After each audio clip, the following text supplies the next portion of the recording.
राम राम। जैसा कि मैं पिछले प्रसंग में बता रहा था, किस तरह मंथरा ने अपनी राय दी कैकई को कि जाओ कोप भवन में चली जाओ।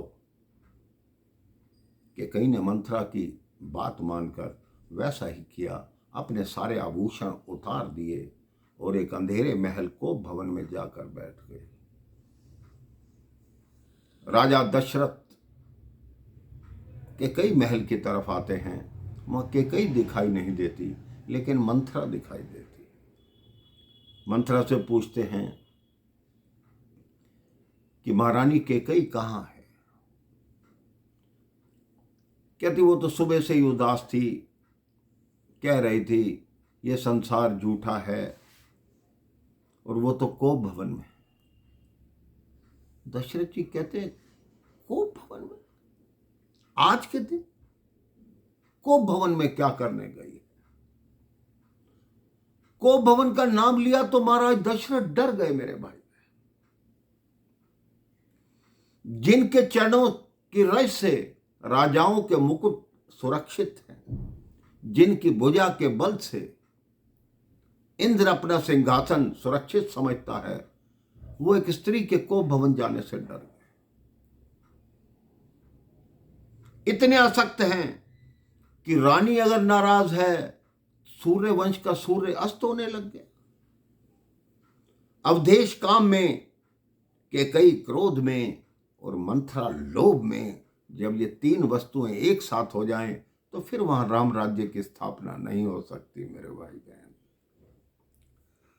अवधेश इतनी आयु से आसक्त हैं। इंद्र के वज्र से बचा जा सकता है, लेकिन काम के बाण से नहीं बचा जा सकता। मेरे भाई बहन, हिम्मत करके कदम आगे बढ़ाए, फिर बोलना शुरू हुए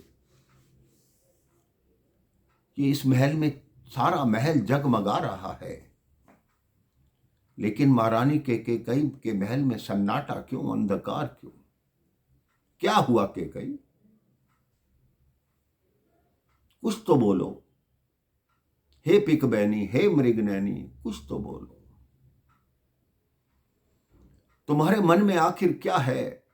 आज तुम जो भी मांगोगे इतने बड़े साम्राज्य से, वो हर वस्तु हम तुम्हें देंगे।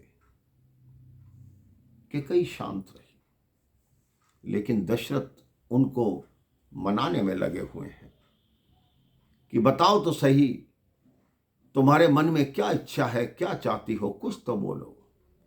हमने तुम्हें वचन दिया है, हम सूर्यवंशी हैं, जो भी मांगोगी वही देंगे। कैकई कहती है देंगे देंगे तो सदा ही कहते रहते हैं, कभी कुछ दिया भी है? वो कहते क्या नहीं दिया? कहती मेरे दो वचन आज तक आपने नहीं दिए। दशरथ कहते कौन से दो वचन नहीं दिए? कहते देवासुर संग्राम में मैं आपके रथ की सारथी थी, याद है या भूल गए? दशरथ जी कहते हाँ याद है, तुमने रथ चलाया था, मैं मूर्छित हो गया था, तुम एकांत में रथ ले जाकर मेरे प्राण बचाए, मेरी सेवा की और रथ की कीली की जगह अपनी उंगली फंसाई और मुझे जीवित वहां से निकाला। तभी हमने कहा था कि हम तुम्हें दो वचन देते हैं। तुमने कहा था अभी समय नहीं है महाराज, जब समय आएगा तब मांग लूंगी। तो हम तो तुम्हारी वीरता से इतने प्रसन्न हुए थे कि तुम दो वर की क्या बात है, तुम चाहे चार वर मांग लो। कैकई ने कहा नहीं महाराज, अभी तो मुझे केवल दो वरदान ही दे दीजिए। दशरथ जी कहते हैं ठीक है, हम वो दो वरदान देने को तुम्हें तैयार हैं, लेकिन उससे पहले अपना ये वेश उतारो और सुंदर वेश में आओ, श्रृंगार करो, आभूषण पहनो। हमने तुम्हें कह दिया कि तुम जो मांगोगी हम देंगे। महारानी कैकई कोप भवन से निकलकर साज श्रृंगार करके लौट कर आती है। इतने उम्र में आकर भी अवधेश के मुख से ये सारे विश्लेषण अच्छे नहीं लगते। मेरे भाई, हे पिकबैनी, हे मृगनैनी, ऐसे ऐसे संबोधन करते,